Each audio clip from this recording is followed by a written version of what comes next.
arquitectónicas eran necesarias, si era necesario que el suelo fuese, aunque fuese más bonito, de un mármol, de una pieza guay, de no sé qué, o sería mejor traerlo de la cantera más próxima, de manera que redujésemos el consumo energético. Bueno, todas esas pequeñas discusiones podrían activarse perfectamente a través de una nueva noción de la estética o unos nuevos usos de la figuración que de alguna manera abriesen las cajas negras de las construcciones arquitectónicas, de los procesos arquitectónicos, a una evaluación colectiva mucho más abierta y en la que diferentes grupos y diferentes individuos y colectivos pudiesen ganar estatus de experto.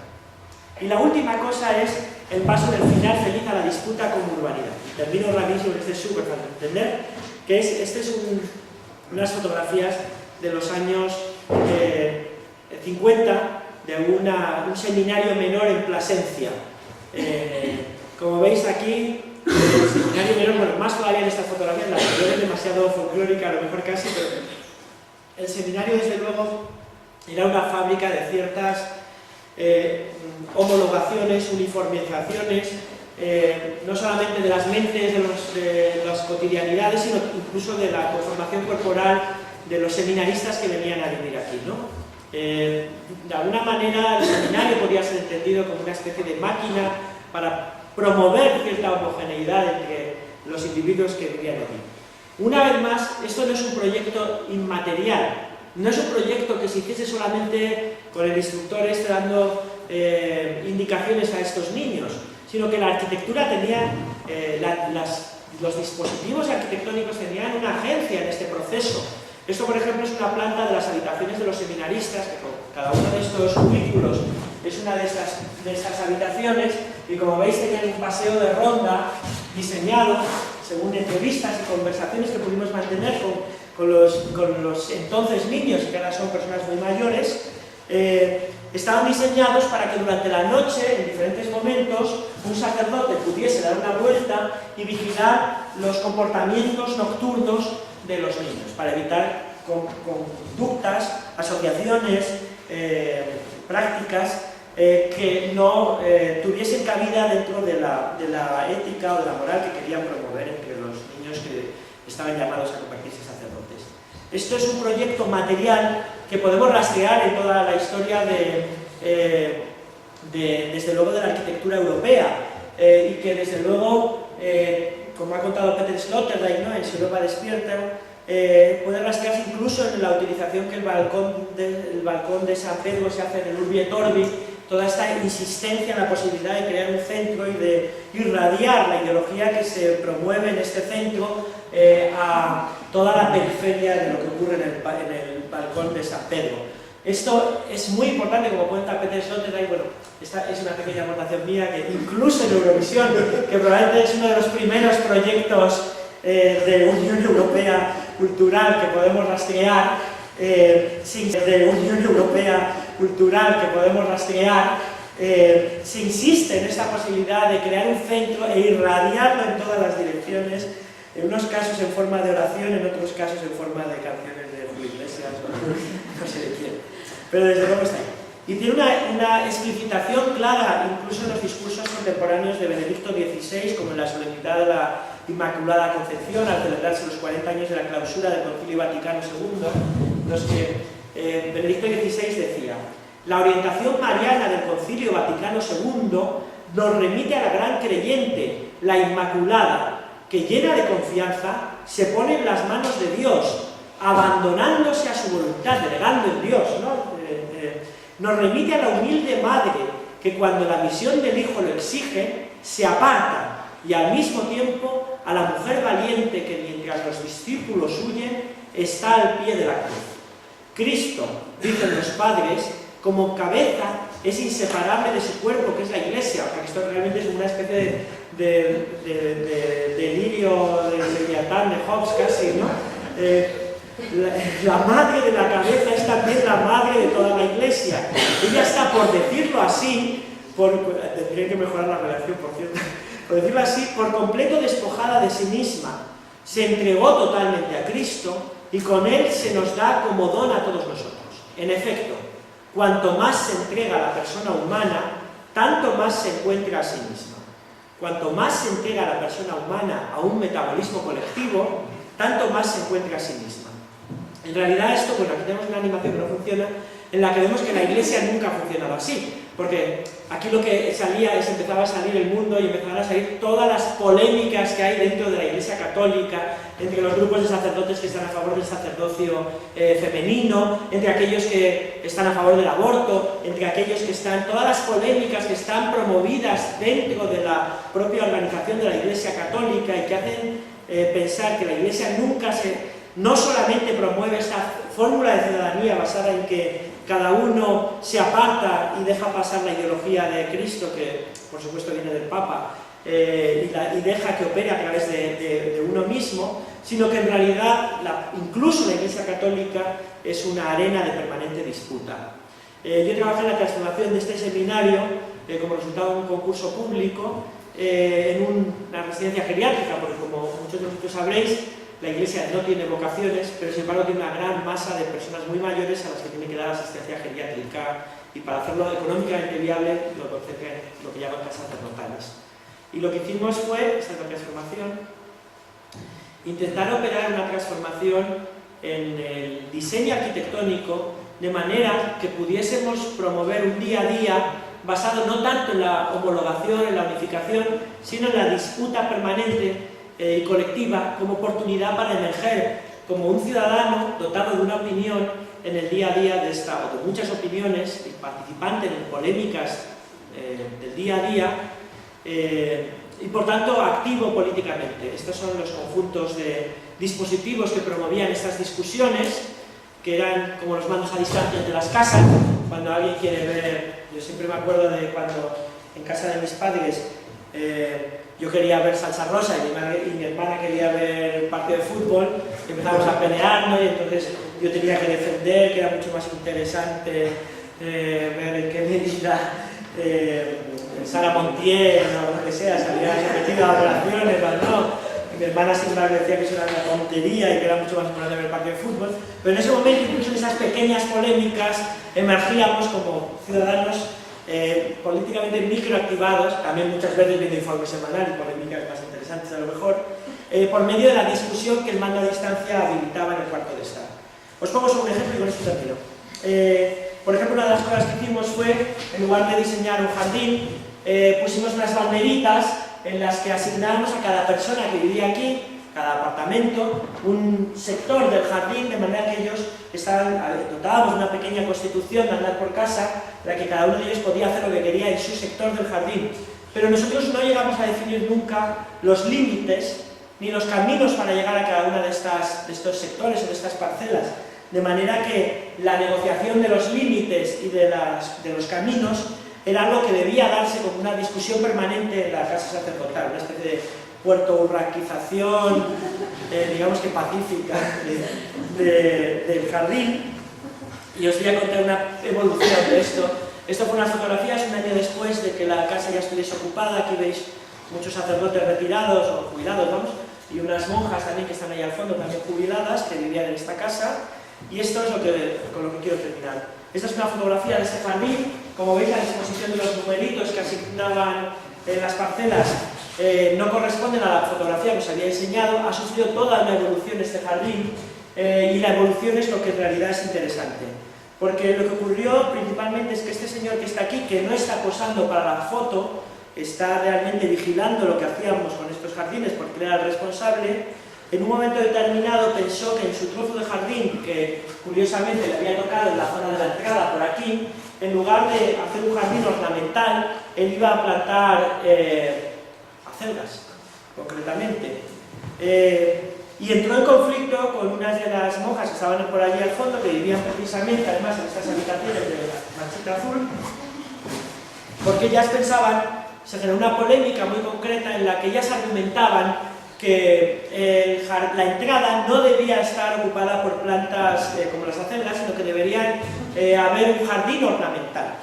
En un momento determinado ellas consiguieron el apoyo de otras personas que vivían en esta comunidad y por tanto este señor poco a poco empezó a sufrir un cierto acoso numérico porque ellas habían llegado a crear un grupo de presión más o menos grande. En un siguiente momento, y bueno, movilizar unos argumentos ya más especializados están escritos ahí, ¿no? En un momento determinado, sin embargo, este señor consiguió que una serie de personas que no tenían previsto hacer un uso de su derecho a tomar decisiones sobre sus parcelas, le cediesen la explotación de esas parcelas, a cambio de que compartiesen con ellos los resultados de estos cultivos.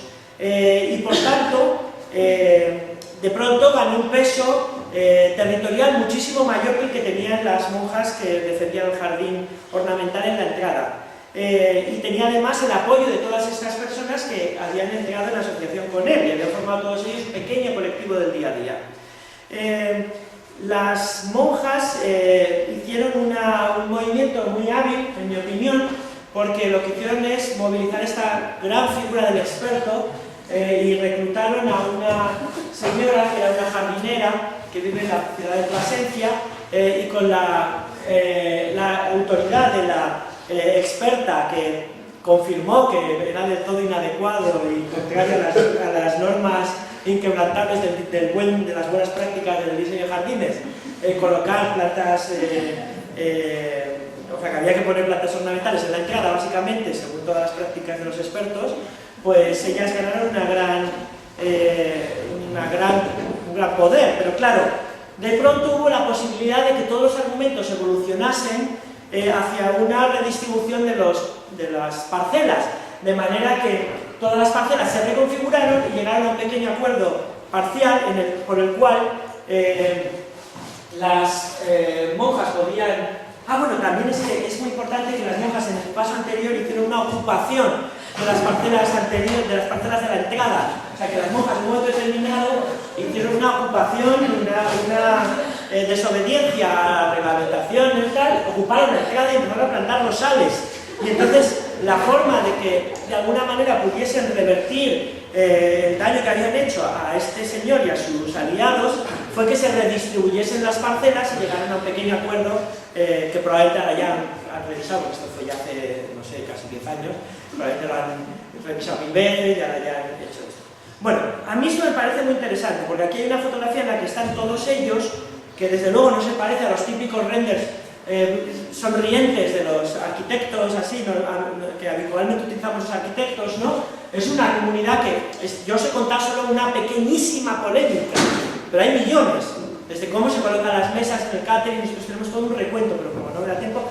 Pero lo que a mí me parece interesante es que la última que os quería contar es que es posible, por tanto, por medio de los dispositivos arquitectónicos, generar contextos en los que la polémica cotidiana, aunque nos parezcan pequeñas tonterías frente a otras grandes luchas, pueda instalarse en el día a día y precisamente ser también el terminal y el conector que permita que el día a día se llegue a conectar con las grandes discusiones que desde luego son necesarias y de las que depende también la supervivencia del espacio público, de la equidad, del acceso igualitario a los recursos, a todas estas grandes cosas que a todos nos preocupan. Muchas gracias.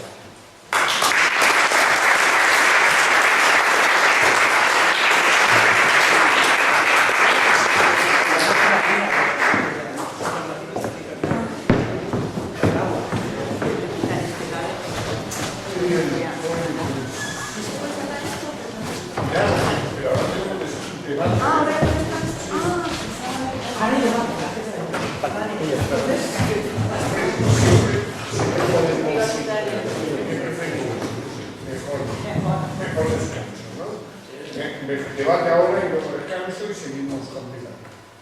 Venga, pues intervenciones. Yo, como gallega por un lado y como estudiante de arquitectura por otro, supongo que tengo derecho a culturarme específicamente. Y bueno, esta es una pregunta que supongo que debería hacer la Piperation, cosa que intenté cuando vino a la conferencia, pero antes de entrar nos prohibieron terminantemente hacer preguntas acerca de la arquitectura. Por lo que nos dijeron que no podíamos hacer con la Piperation en el arquitecto que diseñaba la arquitectura.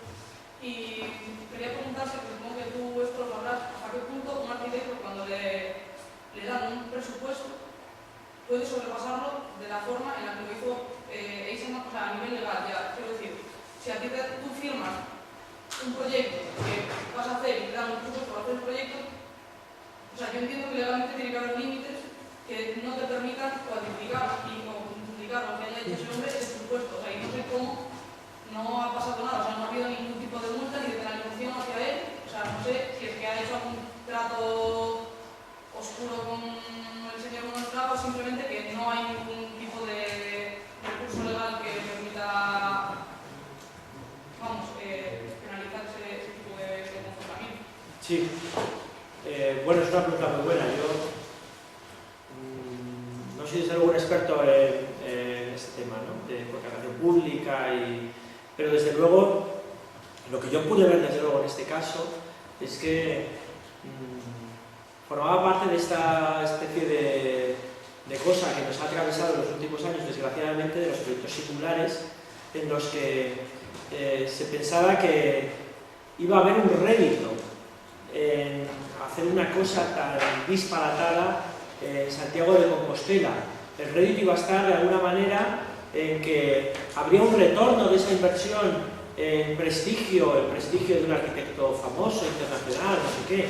El rédito de también, o sea, que habría un retorno también de hacer una cosa rara, cuya imagen pudiese atravesar el mundo en reportajes de revistas o de televisión o no sé qué, y que eso, la argumentación es que terminaría generando una especie de incremento de la actividad económica en Santiago de Compostela y tal.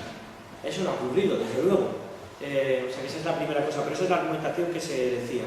Respecto a tu pregunta en concreto, la de qué mecanismos de control había. En la tradición de la arquitectura ha habido muchos mecanismos para incrementar el coste de las obras. Y eso ha sido algo que ha sido perseguido por muchas de las partes que formaban parte de una obra. Por un lado, por muchas veces los promotores, muchas veces instituciones públicas que en muchos casos han querido minimizar la primera valoración para después hacerla crecer, o en muchos casos ha habido un cambio de gobierno y entonces el nuevo gobierno ha querido significarse un incremento de la obra, o no han hecho inicialmente una estimación de los usos que querían dar y después cuando los desarrollan se han encontrado con que el edificio se estaba construyendo para unos usos diferentes y han tenido que reconstruir el programa. Ha habido toda una serie de situaciones en las que las administraciones públicas han tenido responsabilidad y han encontrado algún tipo de beneficio en incrementar los presupuestos. También las empresas constructoras que han concursado haciendo unas ofertas económicas y han encontrado oportunidades después para renegociar sus honorarios, sus costes de adjudicación, pues el precio de sus ofertas de adjudicación, renegociarlas a la alta, con pequeñas excusas como que algunas partidas no estaban incluidas en el proyecto que habían valorado, o que habían encontrado un subsuelo que era más complejo que el que creía, y no sé qué. También los arquitectos, que ante esas modificaciones han encontrado la oportunidad de hacer un proyecto modificado y por tanto a volver a cobrar unos honorarios. Todo eso en su conjunto ha generado un clima favorable a que las obras se vayan de precio. Respecto a la limitación del escrutinio, yo estoy contigo. O sea, cuando nosotros hicimos esto, una de las cosas que queríamos es que el escrutinio público generase exigencias y que esa exigencia generase un clima en el que poco a poco se avanzase en una mayor regulación y una menor tolerancia con desvíos presupuestarios. Y hay una tercera cosa que tiene que ver con tu pregunta, que tiene que ver con la necesidad también de tomarse en serio lo que implica el principio de precaución en la transformación de la ciudad y en las obras arquitectónicas. Una de las grandes características de estas operaciones es que son operaciones enormes, que se hacen de una vez, que no se evalúan en todo el proceso, que la evaluación, en caso de que se da en un cuerpo de expertos o desde las propias administraciones que la están promoviendo.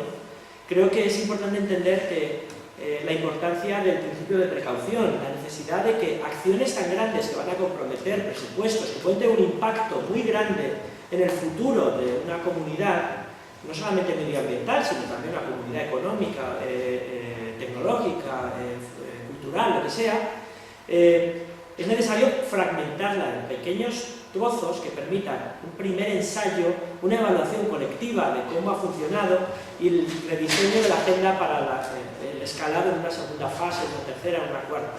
Si se hubiese hecho una pequeña biblioteca, se hubiese evaluado colectivamente cómo había funcionado esa experiencia, después hubiese pensado cómo eso podía crecer incorporando entonces un museo de la historia, como querían hacer, cómo eso podía en un momento determinado haber sido evaluado y estudiar, probablemente se habría quedado en la pequeña microbiblioteca que una vez a la semana habría programado actividades relacionadas con la historia y una vez al mes tendría un fondo de hemeroteca a la medida de las hemerotecas que hacen falta en una comunidad como Galicia, que son muy grandes, pero que es una hemeroteca buena cabe en esta habitación prácticamente, ¿no? Ya, pero probablemente si tenéis como un proyecto, tenéis como todo lo demás de este calibre, un proyecto de esas características no lo firmaría. Bueno, pero tampoco hace falta. Ya no hace falta, pero es lo que, o sea, era lo que, entre comillas, lo que prometía Fraga cuando hablaba. O sea, él hablaba de un proyecto muy grande, pero con un arquitecto muy afamado. O sea, era de lo que estaba hablando, pues eso, el famoso efecto Google, que parece que va a funcionar en todas partes ahora. Yo lo que creo frente a esto es que es importante una cierta... Vamos, una de las cosas que yo tenía intención es proponeros cosas para desatascar esta situación en la que todos desde luego estamos indignados en todas las direcciones, pero en realidad también tenemos que plantear agendas, aunque sean solamente entre nosotros, para orientar nuestra acción cotidiana, ¿no? Una de las cosas que para mí es importante en este sentido es que muchas de las realidades que socialmente son más valiosas a día de hoy son invisibles. Por ejemplo, la competencia cultural de una comunidad es muy difícil de hacer visible. Para mí es importante desarrollar indicadores que transparenten esos capitales, de manera que puedan hacerse visible y colocarse junto a eso. O sea, que se pueda decir, una comunidad como Galicia, si se dota de determinados recursos educativos, en 10 años conseguirá esto. Y eso puede hacerse visible tanto como el Guggenheim de Bilbao. Si pudiésemos hacer visible de esa manera, y lo hay muchos indicadores, ¿no? Nuestro trabajo probablemente, una de las facetas que puede llegar a tener es llevarlos más lejos y confrontarlos claramente cada vez que se nos dé una imagen como esta arquitectura de Peter Eisenman, que chula es, poder decir, bueno, fíjate esta pequeña acción en este pueblo de no sé dónde, qué capital social ha generado, ¿no? Y qué nivel de enrolamiento público tiene, y cómo ha canalizado determinadas polémicas, ¿no? Si fuésemos capaces de hacer visibles esos de una manera simétrica, nuestra participación probablemente en esas polémicas sería más eficaz, ¿no? Yo creo. Bueno, no sé, porque claro, las polémicas están muy manejadas. Pero bueno. Recogemos las preguntas y así las responde todas.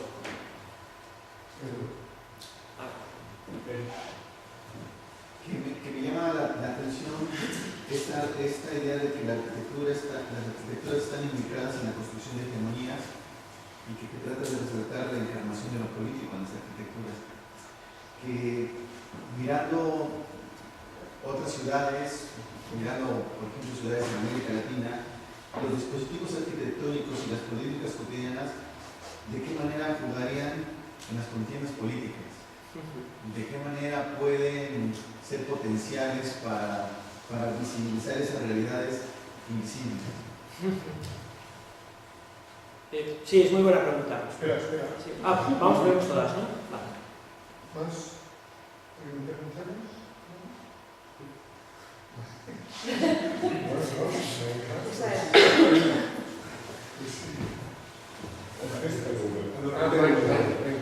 Ya lo hemos conversado algunas veces con Andrés.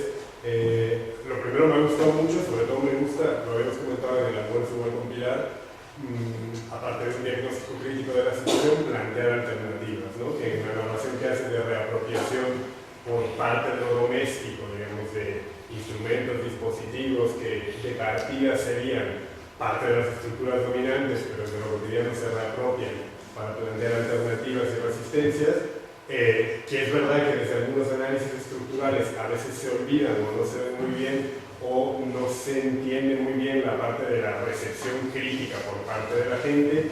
Yo lo que te quería preguntar es más o menos con el trabajo de campo que has hecho, sobre todo en Madrid, pero yo tenía cierta, no sé si preocupación o curiosidad, porque yo creo que está muy bien lo de reapropiar domésticamente todas esas herramientas, pero al final, digamos, si determinadas casas en Lavapiés tienen esas estructuras que tienen que vivir 10 personas de Senegal y tienen que vivir ahí, no porque quieren, sino porque hay una regulación macro de leyes de inmigración y tal, o el mercado de trabajo, o sea, estructuras muy grandes, que los lleva a esa situación. Entonces, mi pregunta es, ¿cómo esto se aborda y se arregla desde el ingenio de lo cotidiano? ¿De qué manera el éxito de esta resistencia cotidiana no puede nublar un diagnóstico mayor de parte de esos interesados? Es decir, como ahora vivimos bien y lo sacamos adelante, ya no te planteas y no entiendes quién es el responsable en última instancia de que vivas en esa casa, de que no tengas cubo y de que tengas que juntarte con 10. O sea, en tu trabajo de campo, que yo sé que es bastante extenso y que hay muchos proyectos, ¿queda claro de parte de estos involucrados que hay un responsable mayor, o es que ya el ingenio y la reapropiación hace que tengan formas de vida más o menos razonables y ya no problematizan la instancia superior? Vale, ¿alguna pregunta más? Vale, vamos a ver. Bueno, las preguntas son muy complejas y no sé si seré capaz de cumplir las expectativas, pero bueno, lo intentaré. Respecto a la primera pregunta,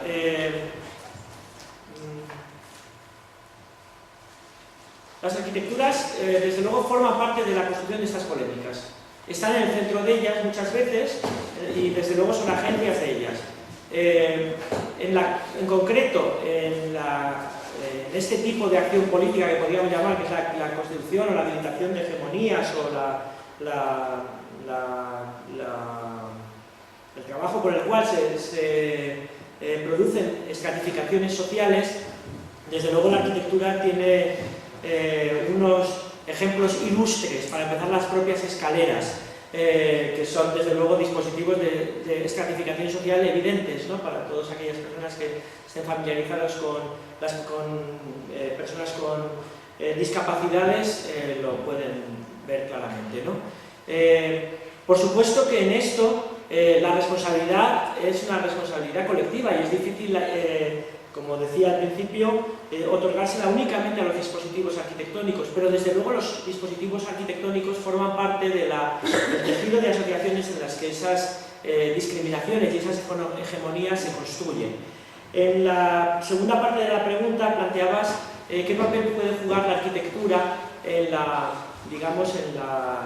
las polémicas. Creo que también las arquitecturas son agencias polemizadoras, y esto es muy importante también verlo. Por ejemplo, te puedo poner algunos casos muy elementales, pero que han tenido una gran importancia. El uso, por ejemplo, de la vivienda en Madrid como dispositivo de denuncia y el urbanismo tiene una gran tradición y muy honrosa. Por ejemplo, el poblado de Sintel, en el Paseo de la Castellana, por ejemplo, la vivienda en la calle en la plaza de Jacinto Benavente, de esta mujer que su hijo era víctima de un error médico, una operación de cirugía estética, ¿no? Y que estuvo viviendo con su hijo en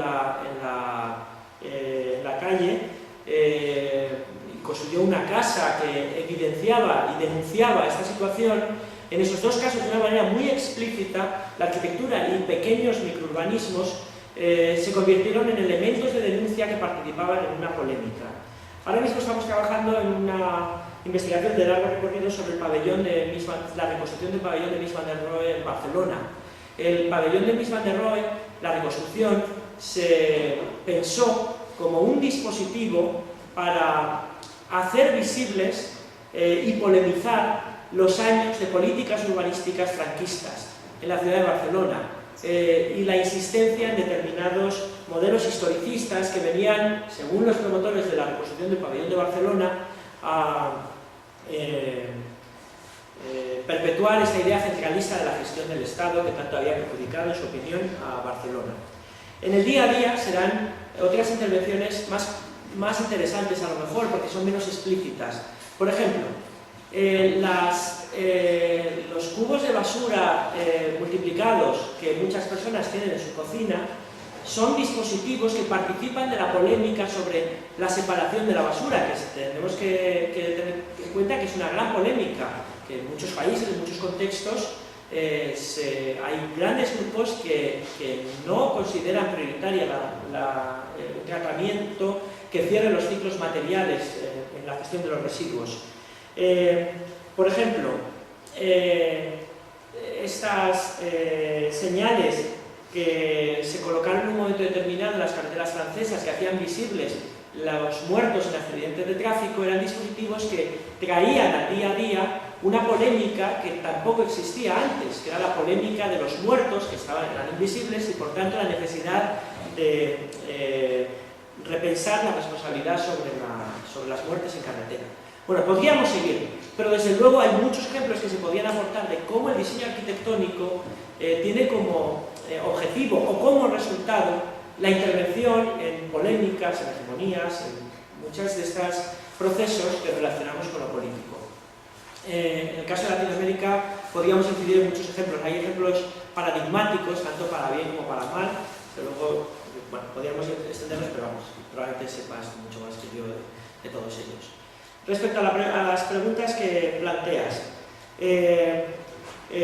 la pregunta de en qué medida la percepción y la posibilidad de reprogramar, de reapropiar de una manera informal las tecnologías heredadas o recibidas y promovidas por los grandes poderes o agentes de dominación, ¿no? Y en qué medida esas reprogramaciones pueden generar un nivel de confort en el que se desdibujen los efectos de estas estructuras de dominio y por tanto se cree una falsa idea de pacificación, para mí es una gran preocupación.